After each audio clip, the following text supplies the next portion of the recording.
गाली पर एक बार यहाँ पर चुनाव हुआ था। मोदी जी एक गाली को लेकर के मुद्दा बनाए थे। आज दुनिया में इतनी फेसबुक, इंस्टाग्राम, ट्विटर पर इतनी गालियां किसी भी लोक सेवक को नहीं मिली होगी जितनी गालियां इस देश के प्रधानमंत्री को मिली है और युवाओं के द्वारा। आप व्यूअर्स देखिए डेली इनकी कितनी खत्म हो रही है।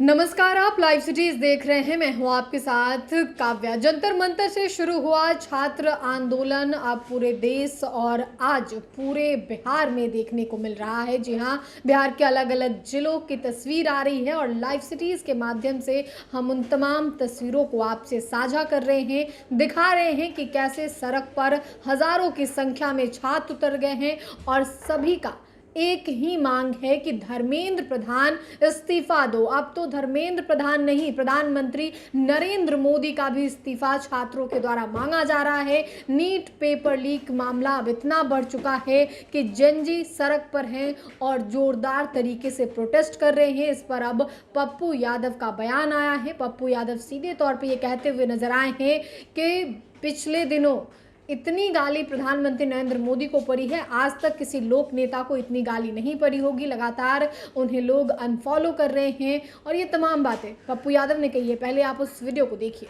देश भर में लगातार इस देश के जो मुखिया हैं प्रधानमंत्री नरेंद्र मोदी जी, उनकी जिम्मेदारी, अकाउंटेबिलिटी को लेकर के पूरा देश गंभीर चिंतित है और ये आवाज़ को दबाना चाहते हैं। लगातार इनकी यातनाएं बढ़ रही है। हमारे सैकड़ों बच्चों को जेल भेज दिए। पटना यूनिवर्सिटी के अध्यक्ष शांतनु शेखर को बहुत टॉर्चर किया गया, मारपीट की गई। एनयूसीआई अध्यक्ष मधेपुरा को जेल भेज दिया गया। लगातार बच्चों पर लाठियां चल रही है, गोलियां चल रही है। आवाज़ को दबाने का हर संभव प्रयास किया जा रहा है। अब दमनकारी सरकार, आप रोपिएगा बबूल तो उम्मीद खजूर की कहाँ से कीजिएगा। अब ये आवाज़ दबने वाली नहीं है।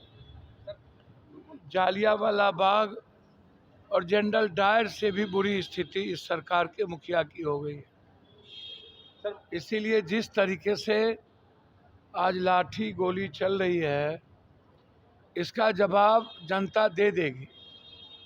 अब जो अपने को अखंड भारत मान लिए थे कि हिटलर और नेपोलियन से भी हम ऊपर हो गए और हम सबसे बड़े तानाशाह हैं, हम लोक सेवक रहे ही नहीं, तो इस देश के कभी किसानों ने, कभी बेटियों ने और अब युवा और छात्रों ने यह बता दिया, परिवार कहीं हो, जाति धर्म मजहब अब नहीं चलेगा।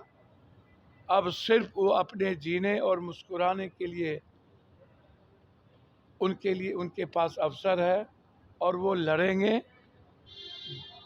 यह देश अब नहीं डरेगा, इस देश के बच्चे नहीं डरेंगे। पूरा विपक्ष बच्चों के यातनाओं पर पीछे खड़ा है। लगातार हमारे नेता राहुल गांधी, प्रियंका गांधी जी और सभी विपक्ष एक होकर के लड़ रहे हैं पूरी तरीके से। जब तक इनका इस्तीफा नहीं होगा, अब तो धर्मेंद्र प्रधान का सवाल ही नहीं उठता। अब तो यह आवाज़ सड़कों पर है कि नरेंद्र मोदी जी जिम्मेदार है। याद कीजिए, एक गाली पर एक बार यहाँ पर चुनाव हुआ था। मोदी जी एक गाली को लेकर के मुद्दा बनाए थे। आज दुनिया में इतनी फेसबुक, इंस्टाग्राम, ट्विटर पर इतनी गालियां किसी भी लोक सेवक को नहीं मिली होगी जितनी गालियां इस देश के प्रधानमंत्री को मिली और युवाओं के द्वारा। आप व्यूअर्स देखिए डेली इनकी कितनी खत्म हो रही है। बच्चे इनको अनफॉलो कर रहे हैं। पूरा देश इनसे अलग होने की स्थिति में है। इसीलिए जवाब हमारा देश देगा, हमारे बच्चे देंगे। हम सब लोग, सदन तब तक नहीं चलेगा जब तक यह सरकार माफ़ी नहीं मांगती, इस्तीफा नहीं होगा, जब तक हमारे जो बच्चे आत्महत्या किए उनको 1-1 करोड़ की घोषणा नहीं होगी। ये जो 4-5 मुद्दे हैं, इसको लेकर के पूरी तरीके से छात्रों की गूंज के साथ लगे हुए हैं और पटना में लगातार गुंडे के भेष में पुलिस हमारे नेताओं को टारगेट कर रहे हैं, कभी छात्र अध्यक्ष को, कभी एनयूसीआई को, कभी सभी छात्रों को, और अब पूर्व छात्र अध्यक्ष मनीष को भी उन्होंने जान से मारने की साजिश रची है।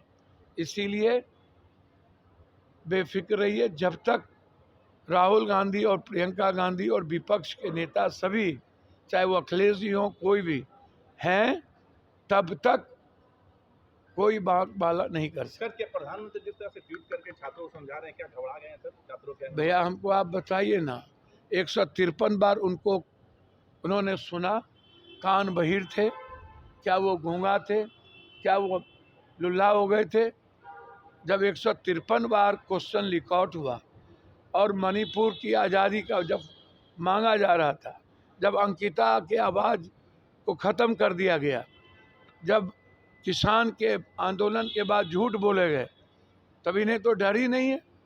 ये तो पूरी संस्थाओं को कैद कर लिया है। इनको लगता है कि हमसे ऊपर कोई है ही नहीं। तो इसीलिए यह भारत है, भारत सबको सब कुछ सिखा देता है। सम्राट चौधरी की सरकार के 100 दिन हुए, कैसे देखते हैं करीब उसमें 100 दिन? अच्छा, एक बात बताइए ना, ये तो जनता तय करेगी ना उनके 100 दिन का, हम तो तय नहीं करेंगे ना, हम भविष्य वक्ता हैं ना उनके प्रवक्ता हैं। मैं इतना ही जानता हूँ, बिहार प्रत्येक दिन आम आदमी परेशान है, आम आदमी की इकोनॉमी समाप्त हो रही है, सिस्टम कोलैप्स हो रहा है, पूरा का पूरा एक तरफ से आरएसएस के एजेंडा को लागू किया जा रहा है, अपराध और माफियागिरी बढ़ता जा रहा है और लगातार लोकतांत्रिक व्यवस्था खत्म हो रही है।